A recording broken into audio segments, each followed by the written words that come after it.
oleh publik terutama, bagaimana sikap Jokowi yang belakangan misalnya terlihat begitu intim, begitu mesra misalnya dengan Prabowo gitu ya, sehingga ada kemungkinan soal membentuk poros besar itu. Sepertinya memang ada keinginan dari partai politik pendukung Jokowi itu untuk di 2024 memang poros ini sengaja memang ingin berjalan tanpa Nasdem, makanya tidak diundang. Kumpul di kantornya PAN itu adalah keinginan Jokowi mengonsolidasi 5 partai. PDIP memang diundang, tapi rasa-rasanya tidak terlampau diharapkan untuk bisa hadir juga itu.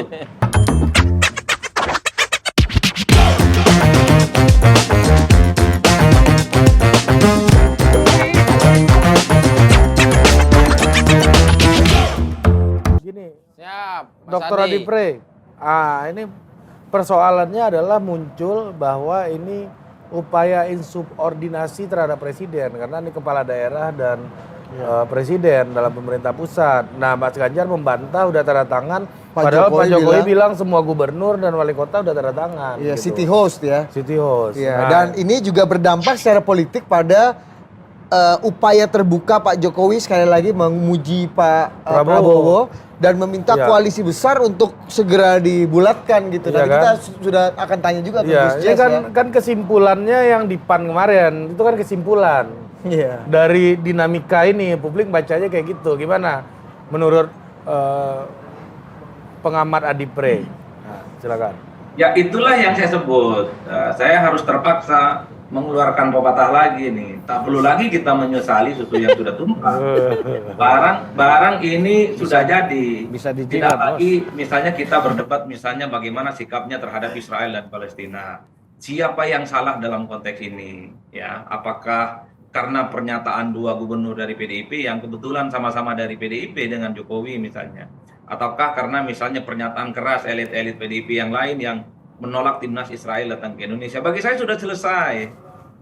Yang perlu dibicarakan memang bagaimana ya oleh publik terutama, bagaimana sikap Jokowi yang belakangan misalnya terlihat begitu intim, begitu mesra misalnya dengan Prabowo gitu ya, sehingga ada kemungkinan soal membentuk poros besar itu. Saya terus meyakini ya, Jokowi itu tidak mungkin berbeda dengan PDIP. Kalau PDIP memutuskan siapapun nanti kandidat capresnya, entah itu Puan Maharani, entah itu Ganjar Pranowo, entah itu Budiman Sujatmiko, saya membaca Jokowi itu akan tegak lurus, akan sakikna watokna terhadap partainya. Jadi itulah yang saya sebut bahwa kecuali ini ya PDIP mau keluar, maksud saya kecuali Jokowi mau keluar dari PDIP, mungkin akan berbeda. Kalaupun toh misalnya memberikan pembelaan, endorsement, memuji Jokowi, itu bukan berarti ingin mendukung Prabowo di 2024 dan ingin terbebas dari PDIP. Saya membaca ini hanya sebatas pecahan politik dari Jokowi.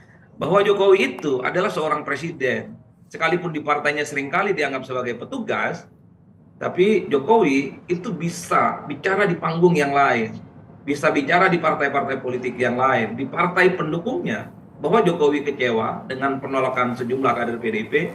Yang kedua, sangat mungkin juga bahwa Jokowi ini memainkan game changer yang rasa-rasanya sangat bisa juga dikaitkan bahwa jagoan di 2024 bukan lagi Ganjar Pranowo atau bukan lagi calon-calon yang nantinya akan diputuskan dari PDIP. Kan itu yang kemudian menjadi perdebatan belakangan ini. Tapi saya melihat dari jauh ya, rasa-rasanya sekeras apapun perbedaan politik Jokowi dengan Istana, perbedaan Jokowi dengan Umar maksud saya. Kalau PDIP sudah memutuskan apakah Bu Mega yang diusung Puan Maharani atau Ganjar, sepertinya memang Jokowi akan mendukung itu. Kalau PDIP memutuskan capresnya itu adalah Megawati, maka yang bertepuk tangan pertama kali adalah Bang Zulfan Linday. Jokowi akan ikut di dalamnya di situ.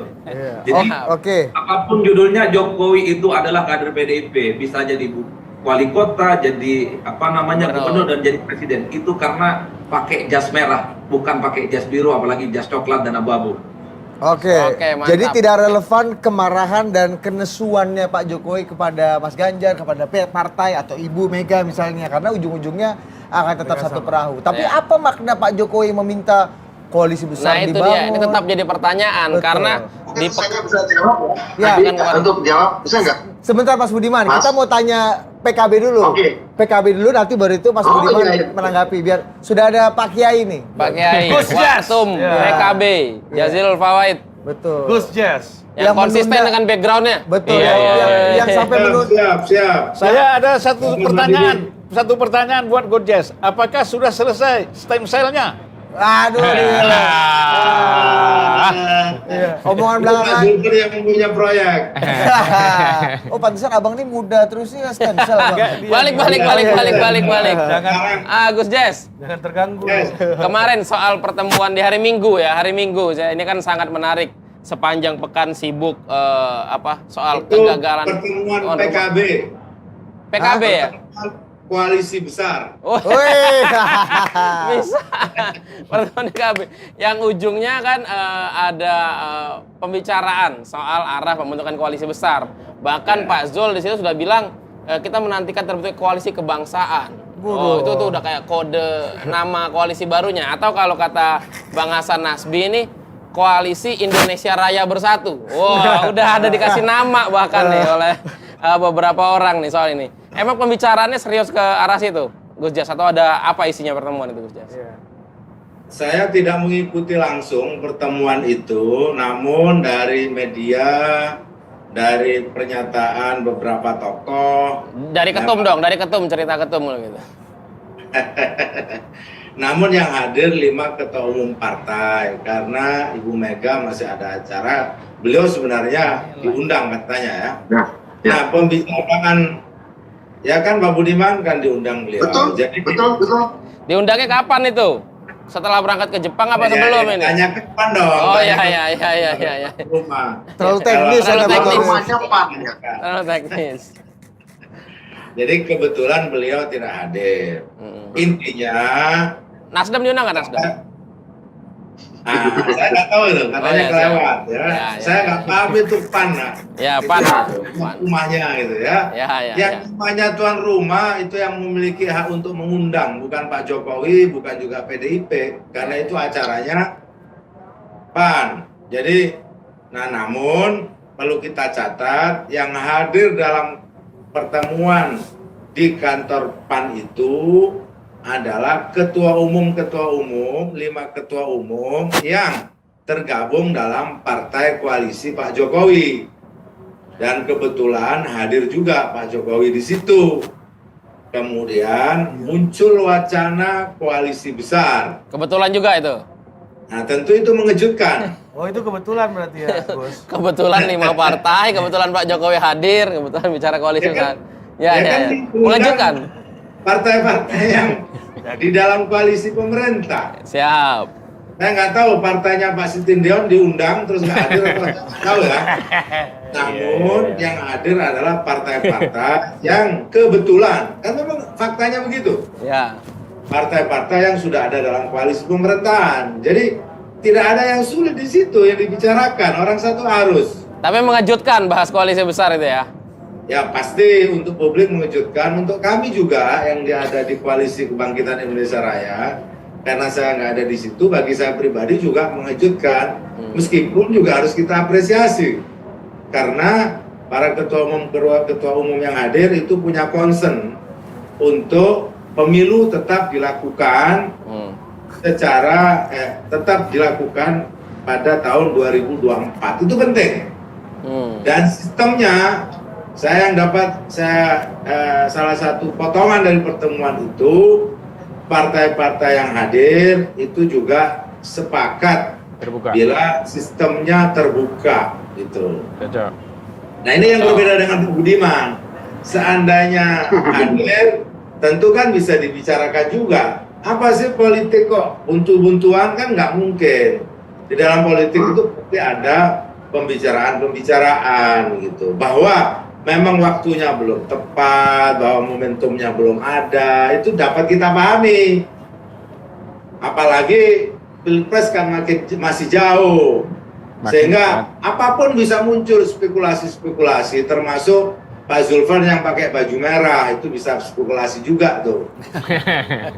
Ya kan gitu. Nah, spekulasi-spekulasi anggaplah itu bagian dari pendidikan politik, bagian dari pencerdasan. Jangan dianggap bagian dari persekongkolan, klik. Tipu-tipu kampung.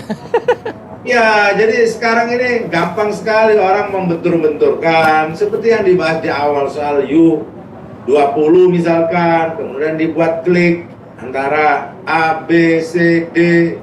Nah, tapi itu saat ini memang tidak bisa dihindari. Pertemuan baik apapun bisa dibuat perspektif negatif, apalagi yang negatif. Itu. Nah, bagi saya koalisi besar ini positif saja. Meskipun saya belum bisa membaca arahnya. Ya. Arahnya saya belum bisa baca, apalagi formulasinya, formatnya kayak apa. Tapi arahnya ini ada, Gus. Ya, apa itu? Arahnya ada kan? Arahnya tentu tahun 2024 begitu. Tetapi apa yang akan dilakukan, formatnya kayak apa, formulanya kayak apa, kan sering saya juga kasih contoh. Kita berdua dengan Gerindra saja, kita rumit kok untuk memutuskan siapa capres dan cawapresnya. Apalagi nanti duduk berlima, nanti Pak Budiman atau PDIP ikut duduk juga di situ. Nah, diajak PDIP Pak Gus ya. Tetapi begini, kenapa harus diapresiasi? Ada formula yang menurut saya diinginkan oleh semua masyarakat Indonesia. Apa itu? Formulanya pemilu yang damai. Pemilu yang dapat dilaksanakan tahun 2024. Tapi karena sebagian yang lain juga cemas. Apa benar nih pemilu? Saya tempat ditanya itu sama Pak Zulfan. Iya, makanya itu persoalannya. Bagaimana mau damai kalau calon presidennya nggak jelas? Gus, kalau tadi udah disenggol, PDIP diajak koalisi besar ini, Gus. Ya, dan apakah benar koalisi sekalian? Apakah betul koalisi besar ini akan manut pada, kalau bahasanya Pak Zul, pemimpin tertinggi kita, Pak Jokowi. Jadi koalisi besar ini adalah wadah dari aspirasi politik Pak Jokowi. Gimana? Begini, pertemuan kemarin itu tidak ada di situ di dalam undangan. Kebetulan saya baca undangannya. Pertemuan tentang koalisi besar nggak ada agenda di situ. Kemudian muncul agenda spontan, namanya ketua umum partai di momen-momen menuju pemilu, ya tentu muncul biasa itu kan. Biasa itu. Nah itu kan ide-ide spontan yang bisa diapresiasi, meskipun rumit. Kalau berkumpul ketua umum ini ada ide liar juga ternyata. Saya pikir itu bukan ide liar, itu ide bagus kan. Iya bagus. Ini formatnya belum, begitu loh. Formatnya. Nanti ketemu formatnya, saya pikir ini akan bagus. Dinilai oleh Pak Zulfan liar. Memang karena formatnya masih belum kelihatan. Kayak apa misalkan? Ide-ide sahwat politik, Gus. Ini ide-ide sahwat politik aja kan? Ya siapa yang bersahwat?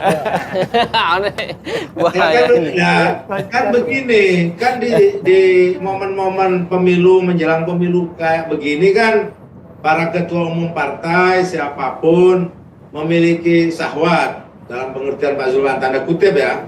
Pertama untuk mempertahankan elektoral partainya, itu harus. Kok misalkan mau pemilu ini kok ada ketua umum partai nggak ingin mempertahankan elektoral partainya, wah itu bukan ketua umum. Diganti aja. Nah, yang kedua, ketua umum apakah dirinya atau kadernya ini juga akan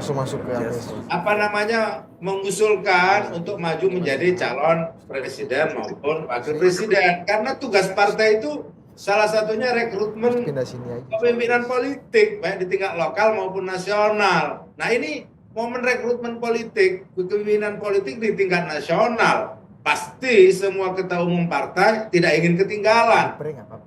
Bahwa misalkan kemarin di koalisi besar yang dianggap aktif itu katakan PAN dengan Golkar, ya itu biasa saja kan. Oke. Ya gitu, jadi nggak ada soal. Gus Jas, sekarang kita minta tanggapannya Mas Budiman. Mas Budiman udah terkumpul bahannya. Tadinya saya mau sampaikan yang sebagian Gus Jas sampaikan tuh, tadi mau saya sampaikan, tapi ternyata Gus Jas sudah menjelaskan banyak hal.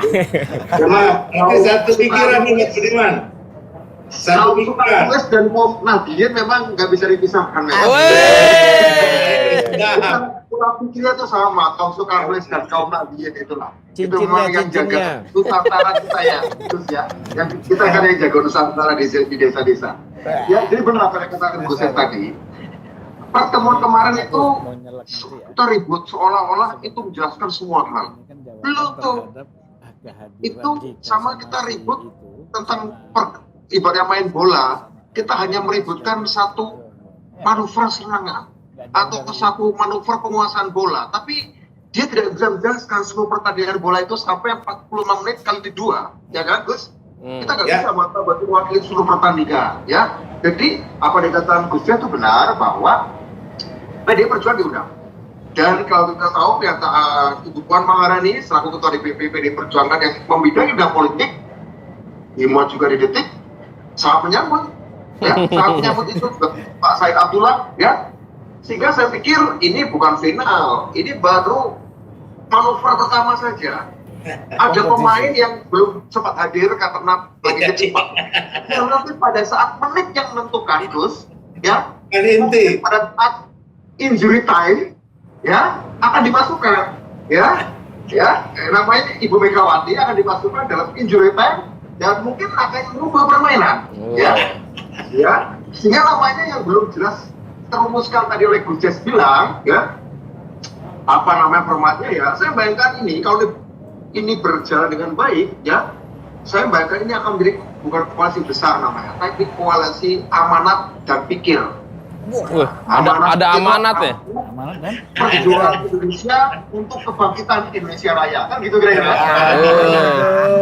Perjuangan Indonesia untuk kebangkitan Indonesia Raya. Apa sih namanya? Apa namanya tadi? Amanat dan pikiran. Untuk memikirkan Amanat dan pikiran untuk kebangkitan Indonesia Raya. Perjuangan tadi ada, Bos. Jadi saya pikir kami tidak risau karena mau kami diundang. Yang risau kan yang ada satu partai. Yang sebenarnya ikut Jokowi tapi nggak diundang, itu kan tanyakan saja pada Pak. Nuhun sewu, Mas Budiman. Gitu ya. Saya kira itu. Mas, izin.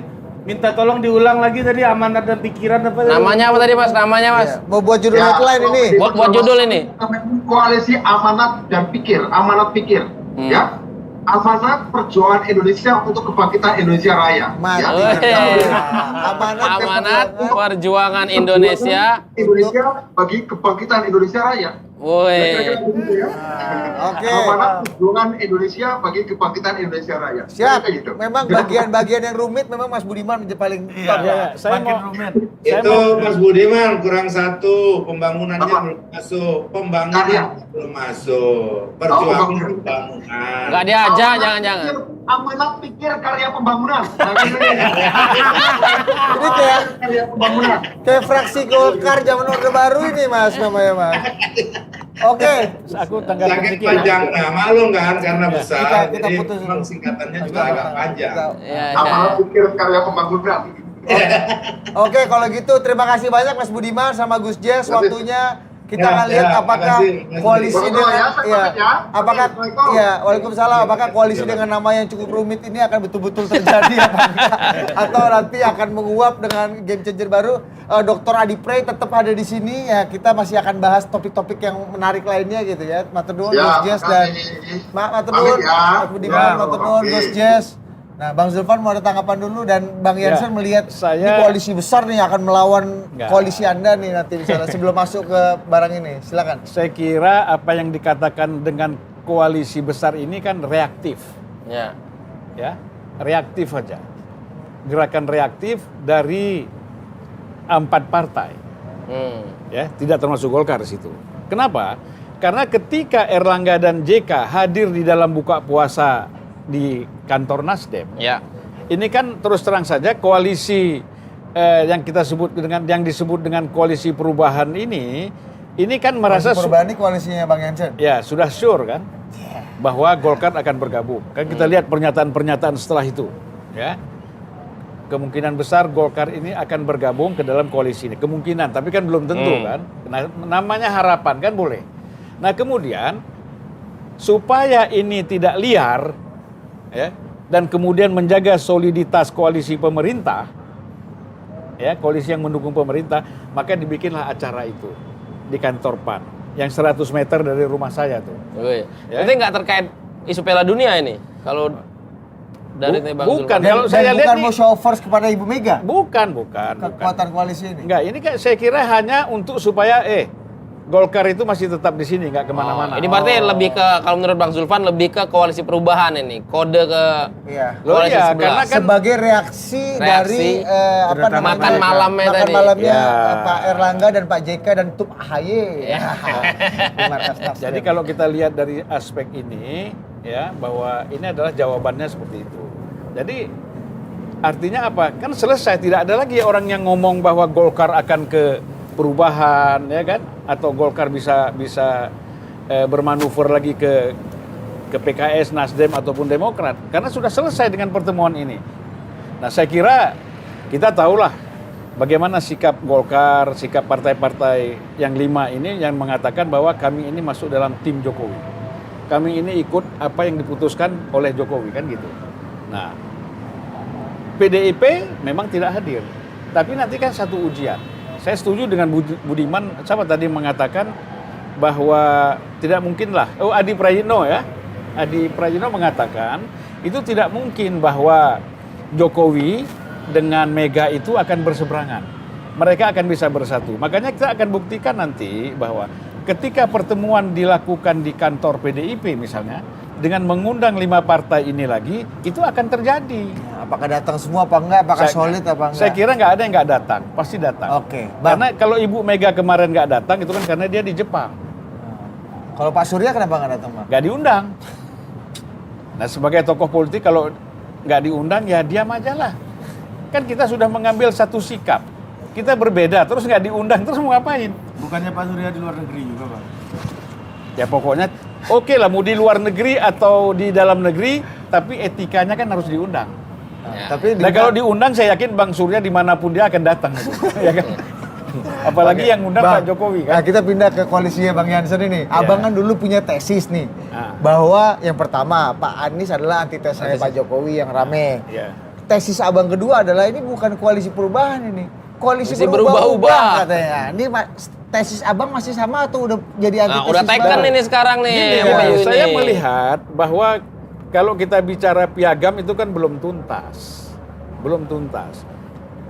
Saya baru yakin bahwa Anies itu akan maju sebagai calon presiden ketika 3 partai ini menandatangani siapa calon wakil presidennya. Selama nggak jelas calon wakil presidennya, ini semakin jauh. Nah, apalagi misalnya Nasdem mengusulkan ada 3 nama. Ada Khofifah, ada AHY, ada Andika, kan gitu. Ya. Nah, kemudian Demokrat juga mengajukan AHY misalnya. Lalu itu saya nggak tahu ya, saya kira harga mati juga tuh AHY menjadi cawapres. Nah, nanti dijawab Nah, sama Bang. PKS itu juga mengajukan ada Hidayat Nur Wahid, ada Aher misalnya. Ini kan masih bagaimana menggodoknya ini. Dan saya terus terang kalau hasil-hasil survei sebagai cawapres itu kan jelas AHY yang paling tinggi. Oh ya, ini Ya kan. Nah, kalau misalnya AHY tidak menjadi cawapresnya Anies, apa yang terjadi? Ini kan objektivitas. Orang kan punya harga diri. Gitu, kita berkawan, tapi kau tipu aku. Aku yang pantas kau jadikan sahabat, kau tipu aku, kau ambil orang lain. Nah, jadi dia punya partai, dia ketua umum, ya kan? Walaupun sekarang dicoba ganggu-ganggu oleh yang namanya Muldoko kan? KSP Muldoko. Nah, ini kan sebenarnya nggak usah dihitung lah. Ini kan Muldoko ini nggak pernah berpikir secara demokratis, ya rusak juga ini pikirannya.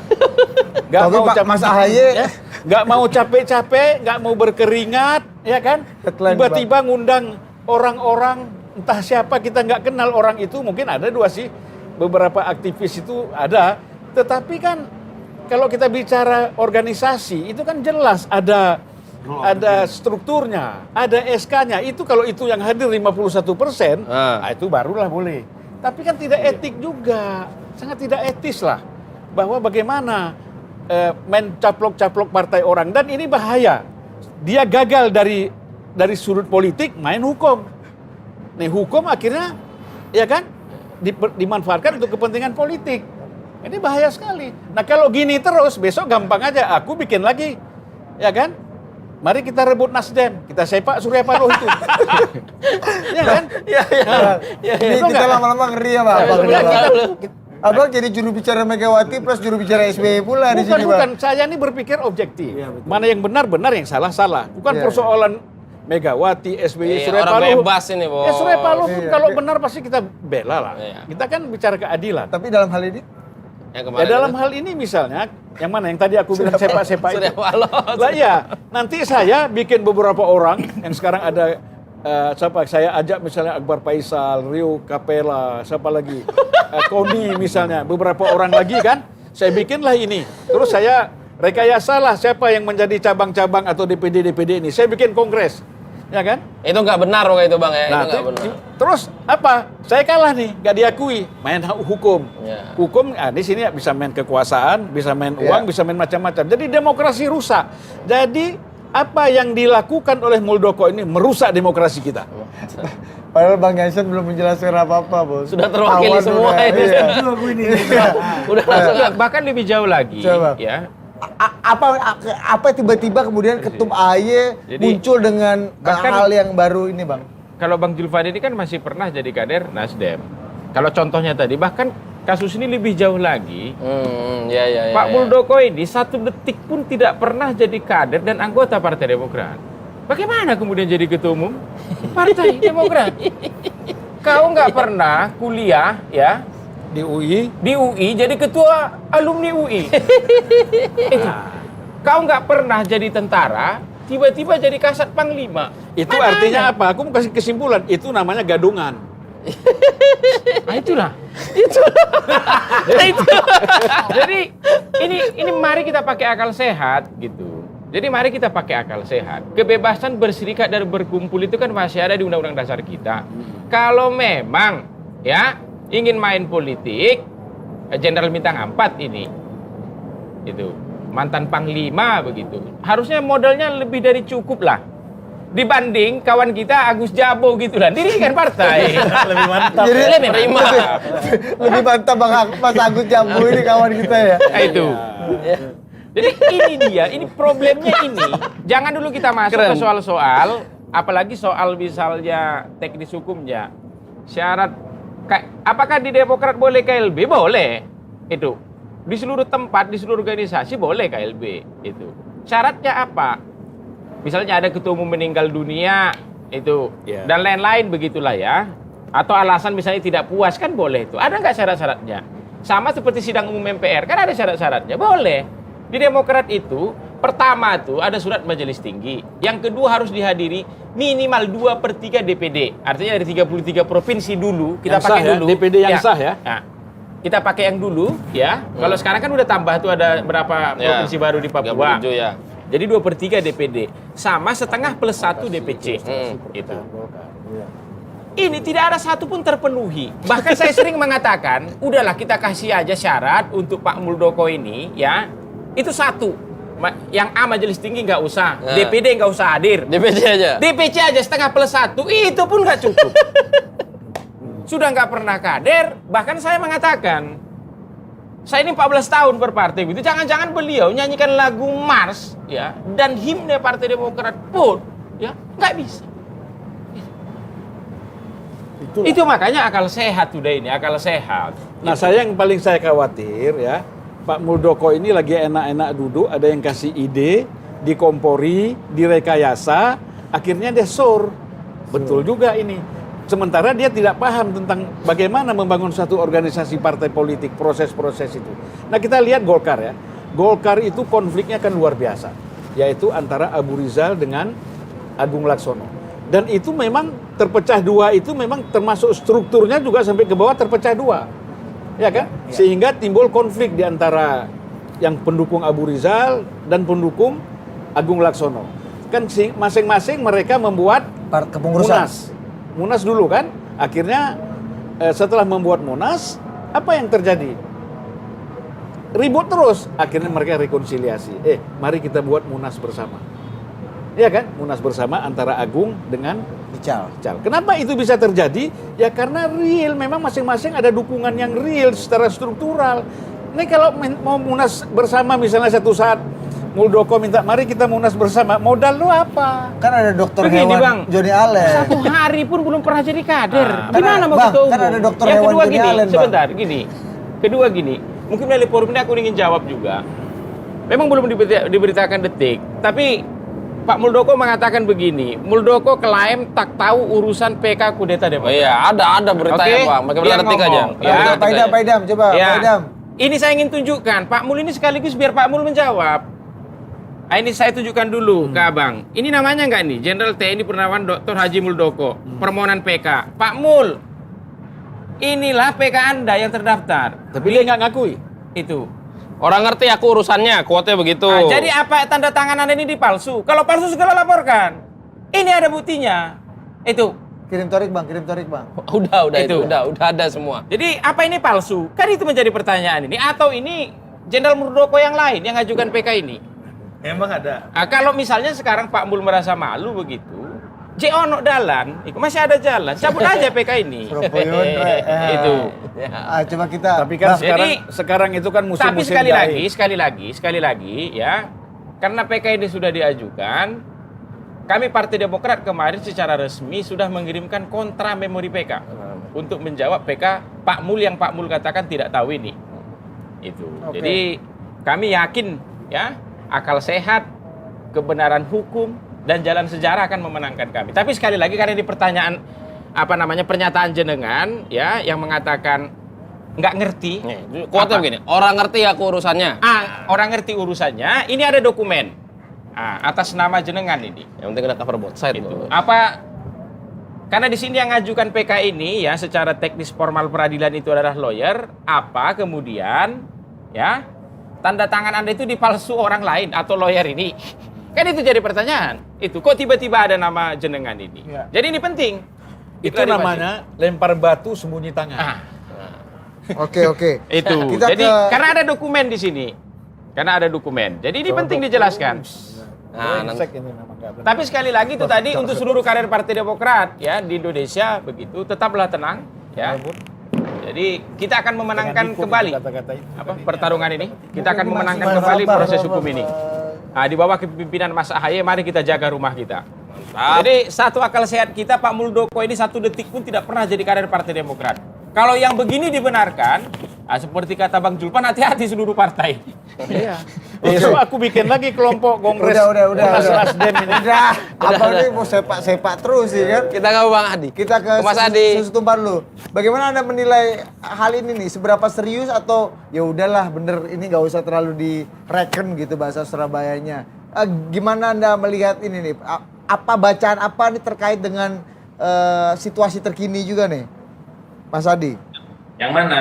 Ini Demokrat. Pertama soal PK Pak Muldoko, Mas Adi. Pertama itu dulu. Mungkin yang kedua setelah itu dengan adanya koalisi besar, selalu dengan adanya PDIP yang diduga PDIP masih ingin sendiri, kaitannya sama posisi Mas Anies dan koalisi perubahan ini apa akan tambah kuat atau gimana? Mas Adi? Berita Pak Muldoko orang ngerti tadi ada di detik. Ya? Ada. Oh ada, oke. Berarti Ya, pas, nyambung. saya kira begini, soal koalisi besar itu pertama sepertinya memang ada keinginan dari partai politik pendukung Jokowi itu untuk di 2024 memang poros ini sengaja memang ingin berjalan tanpa Nasdem, makanya tidak diundang.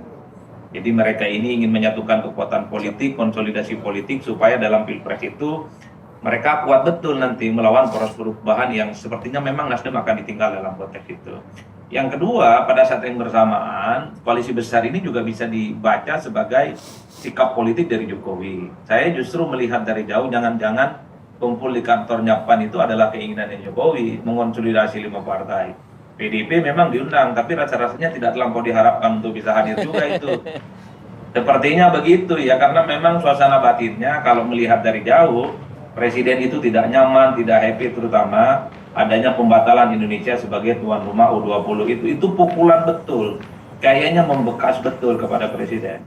Pesan yang ingin disampaikan adalah kalau Jokowi sudah tidak terlampau dianggap misalnya seperti lemdak di masa akhir jabatannya oleh PDIP, tapi Jokowi bisa bicara kepada 5 partai politik yang saat ini tetap solid mendukung Jokowi berada di dalamnya, yang kemungkinan akan membentuk satu poros perubahan itu. Maksud saya poros besar itu ya.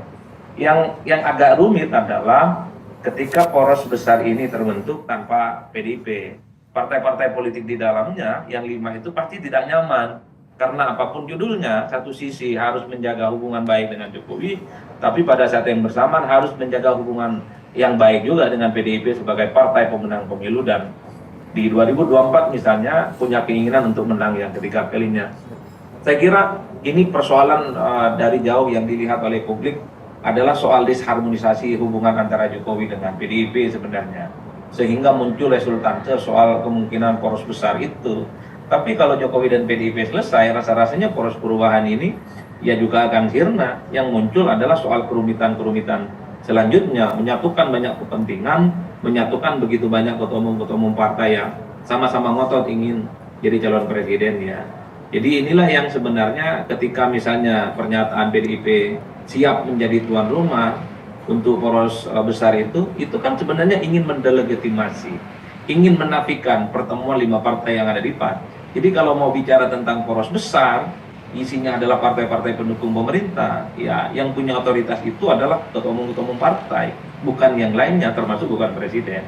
Kan ini sepertinya tidak lebih dari sekedar perang urat saraf gitu ya, antara Teguh Umar dengan istana. Nah yang terakhir soal Partai Demokrat, yang jelas memang ini akan menimbulkan huru-hara politik lah. Kalau memang praktek-praktek politik yang dilakukan oleh Pak Muldoko ini dibenarkan secara hukum ya, seperti argumen yang sudah dibangun oleh kelompok-kelompok aktivis pro demokrasi, karena tidak ada presidennya, ini orang luar bukan orang dalam, tidak pernah jadi kader, tiba-tiba ingin jadi ketua partai. Jadi terlepas dari perdebatan hukum, secara substansi demokrasi ini tidak elok, ini akan menjadi presiden buruk karena partai politik yang lain bisa akan dilakukan seperti yang sama, seperti yang terjadi pada Partai Demokrat. Jadi sudah betul sebenarnya pernyataan Bang Zulfan itu, saya mendukung 100%. Kalau itu terjadi ya maka ini akan menjadi kabar buruk bagi demokrasi kita. Itu ya catatan saya ya. Dr. Adipre, ini sebagai closing, dengan segala kerumitan pasang surut hubungan Pak Jokowi dengan PDI, skema-skema koalisi besar, apakah ini juga akan menghabiskan tenaga gitu ya, yang membuat koalisi Anies ini semakin dekat dengan garis finishnya? Itu dia. Biar sesuai judul. Iya, biar kita agak sering melenceng dari judul ini kita ini. Agak sering kita. Ini pertanyaan yang sama nanti. Kalau saya sederhana, kalau koalisi Anies ini tidak berani nyerang Jokowi, ya, tidak berani ke belakang secara terbuka, konfrontatif, bahasanya Bang Zulfan antitesa, ya nggak mungkin sampai garis finish. Apanya yang mau garis finish? Sekarang kan elektabilitas Anies kan berjalan di tempat. Karena memang pendukung Anies itu adalah mereka yang membenci dan marah terhadap Jokowi. Nah, Nasdem ngerem, Demokrat ngegas sama PKS, nyerang Jokowi terus. Tapi Nasdem nahan-nahan terus. Mereka bilang bahwa Jokowi bahagia, ya Nasdem juga bahagia. Di mana mau mengkonsolidasi dukungan-dukungan kelompok-kelompok anti pemerintah itu. Jadi kalau mau sampai garis finish, tujuannya adalah memang harus head to head, Pak. Harus total football seperti yang dilakukan oleh Barcelona ke gawang Real Madrid. Itu saja ceritanya. Itu satu-satunya yang bisa menggaransi bahwa Anies bisa garis finish. Ya kalau nyerang, kalau nggak nyerang ya wassalam, Pak. Ini hanya layu di tengah jalan, tapi akan kempes dengan sendirinya tanpa dikempesin oleh siapapun. Jadi itu tidak hanya di koalisi. Aku dulu sebentar. Kau ini nyambung-nyambung aja. Jadi sebenarnya ya, kenapa tadi Jokowi bahagia, Nasdem bahagia? Karena doa yang dihafal cuma satu. Apa tuh? Rabbana atina fid dunya hasanah wa fil akhirati hasanah wa qina adzabannar. Doa lain nggak dihafal. Jadi ya bahagia-bahagia terus. Jadi dulu jangan potong-potong. Jadi sintesis saya itu sederhana. Kalau Anies mau sampai garis finish, memang harus nyerang pemerintah, harus serang Jokowi. Tanpa itu nggak sampai garis finish. Jalan di tempat, bahkan bisa mundur ke belakang dengan sendirinya tanpa ada yang narik ke belakang. Jadi koalisi perubahan ini ada keributannya sendiri juga ya? Harusnya membuat konten itu. Bang Jansen gimana nih Bang? Ini katanya nih nggak sinkron. Tapi Bang Adipra ini mau lo pamitkan dulu lo mau pamit? ini? Oke, siap. Ini udah dari tadi nahan-nahan nih Bang Adi. Kalau enggak ganti nama ya berarti ya apa? Ya, mohon izin semuanya. Ya, Bang Adi, terima kasih perspektifnya, Mas Adi. Selamat sahur, Adi. Sila apa, Bang? Kasih dulu. Bang, kata pengamat Madura ini tadi apa namanya ini nggak akan ini ada keributan sendiri juga. Nasdem maunya tenang dulu, rem dulu kita ya kan. PKS sama Demokrat gas terus. Terus. Ini ada keributannya sendiri dan kalau masih ada kerumitan sendiri lah. Malah kalau menurut saya yang Demokrat dulu. Nanti gue pertanyaan juga ini kan. Kau jangan potong-potong. Malah yang menurut saya konsisten sebagai partai oposisi itu bukan PKS, tetapi Demokrat. Mantap. Karena PKS emang nggak ada pernyataan. Demokratnya mana nih? Pak AHY apa KSP Muldoko? Ya kalau yang palsu ngapain kita bicarakan? Demokrat yang mana? Nasional Demokrat atau Partai Demokrat? Ya, jadi kalau itu, jadi yang konsisten oposisi dengan pemerintah itu memang Demokrat. Kalau PKS nggak ada pernyataannya juga yang berbeda. Ya kan? Jadi kalau Anies sama AHY selesai pemilu. Abang dulu masih ingat? Abang dulu Ya, saya bilang kalau Anies sama AHY Sumatera disapu habis. Jawa Tengah kalah, Jawa Barat sapu, DKI Banten maju.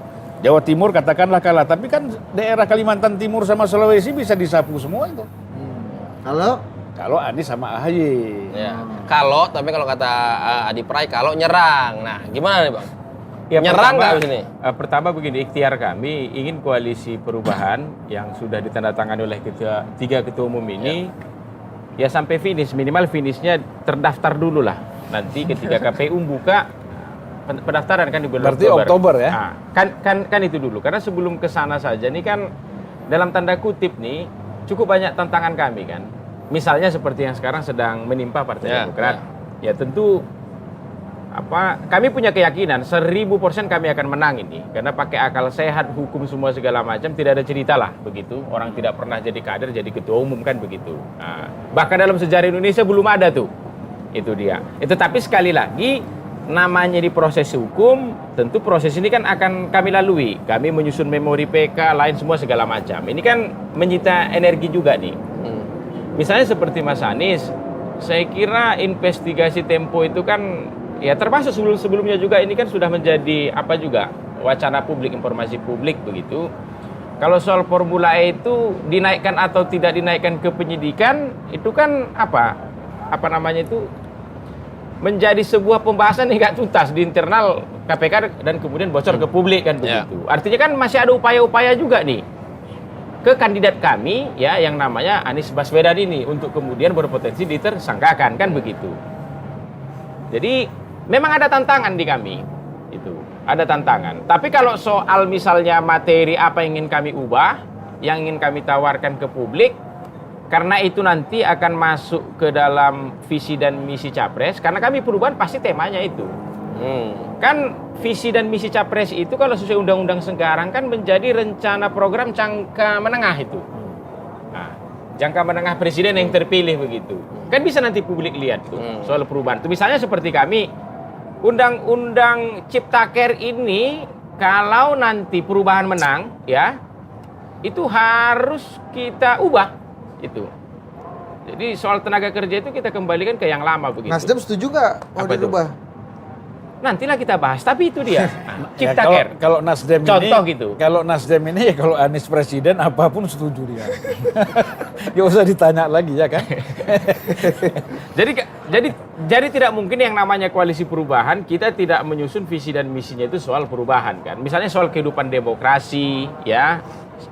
Ya jujur harus kita katakan ya ini bukan penilaian kita, termasuk teropong misalnya masyarakat itu lembaga dari luar. Memang kita ini agak mengalami penurunan nih dibanding yang lalu. Nah, itu makanya di acara ILC Bang Karni kemarin saya ditanya apa yang mau diubah Sen katanya. Saya bilang mengembalikan ILC kembali ke TV.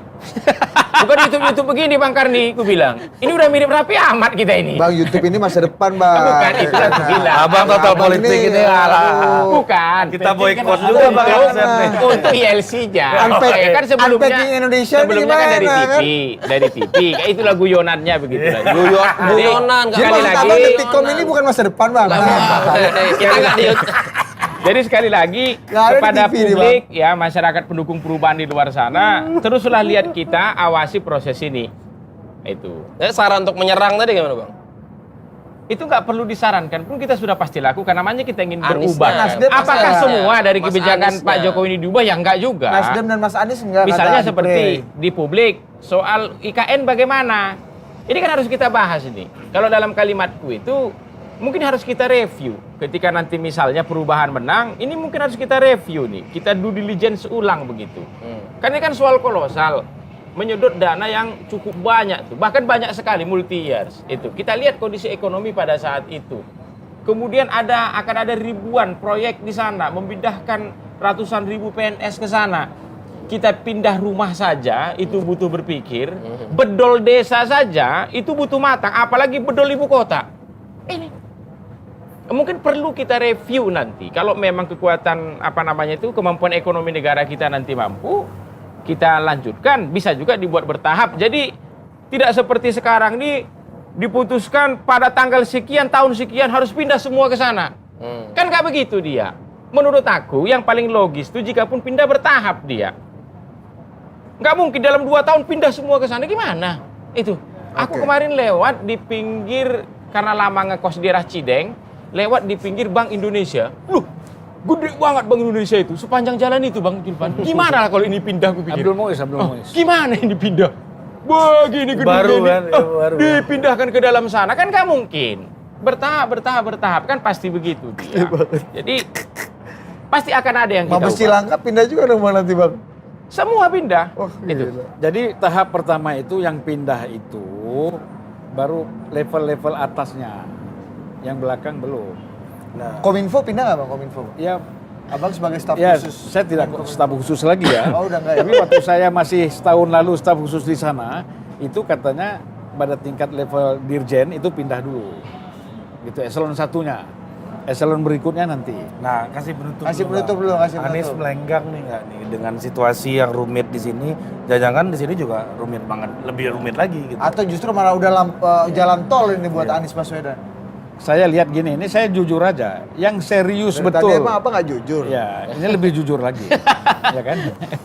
Jadi yang betul-betul serius mendukung Anies itu Demokrat, udahlah.